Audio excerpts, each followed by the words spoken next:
देखिए, भारतीय जनता पार्टी के दरवाजे हर एक के लिए खुले हैं जो देश हित में, जनहित में काम करने के लिए आना चाहता है। आदरणीय मोदी जी के नेतृत्व में जिस तरह से 10 वर्षों में काम। बरेली बवाल के मुख्य सूत्रधार तौकीर रजा और पीएम को झूठा बताने वाले मौलाना पर जमकर बरसे पूर्व मंत्री मोहसिन रजा ने कहा, नमाजियों को भड़काकर उपद्रव कराने वाले यह उपद्रवी विपक्ष के लोग हैं और यह घटना कांग्रेस ने सुनियोजित तरीके से कराई है, क्योंकि अब यह हताश हो चुके हैं।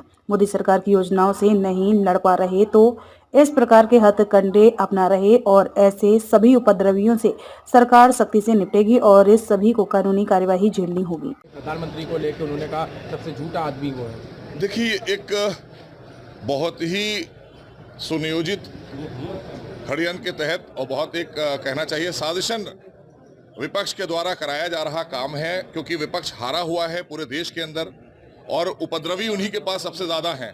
घुसपैठिए भी हैं, उपद्रवी भी हैं और इस तरह के लोग जैसे तौकीर रजा जैसे लोग हैं जो नमाजियों को बहकाने का और भड़काने का काम, मुसलमानों को भड़काने का काम करने के लिए हमेशा ठेका लेते रहे हैं। चाहे किसी पार्टी में गए हों, किसी पार्टी के लिए मंत्री रहे हों, चाहे समाजवादी में जब थे तब मंत्री रहे और आज कांग्रेस के साथ में है। और कांग्रेस का ये चरित्र रहा है, 3000 दंगे देश के अंदर अगर किसी ने कराए हैं सांप्रदायिक, वो कांग्रेस ने कराए हैं। इसलिए ये सब कांग्रेस की शय पर है, विपक्ष की शय पर हो रहा है। ये सब हारे हुए लोग हैं। अब इन्हें रास्ता नहीं दिख रहा है क्योंकि इनकी दुकानें बंद हो चुकी हैं। इनको को हमारे यहाँ तो इनकी कोई पहुंच नहीं है, क्योंकि हमारे यहाँ पात्र जो बनता है उसको सीधी तौर पर उसका लाभ पहुंचाया जा रहा है, आदरणीय मोदी सरकार में भी, आदरणीय योगी सरकार में भी। और कोई भी कानून हाथ में लेगा उसके खिलाफ कड़ी से कड़ी कार्रवाई होगी। इसके लिए वो तैयार रहें और जो लोग भी इस उपद्रव में शामिल रहे हैं उनको किसी भी तरह से कानूनी कार्रवाई को फेस करना होगा।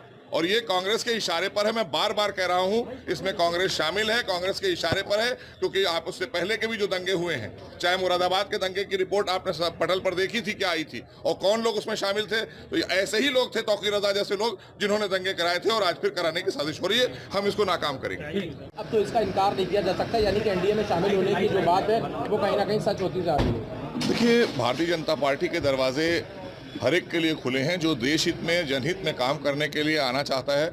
आदरणीय मोदी जी के नेतृत्व में जिस तरह से 10 वर्षों में काम हुआ है उसको दुनिया ने देखा है और देश के 142 करोड़ लोगों को उसका लाभ मिला है। और सभी जो भी राजनीतिक दल हैं जो देश हित में और जनहित में काम करना चाहते हैं वो जरूर भारतीय जनता पार्टी के साथ जाना चाहेंगे, एनडीए के साथ जाना चाहेंगे।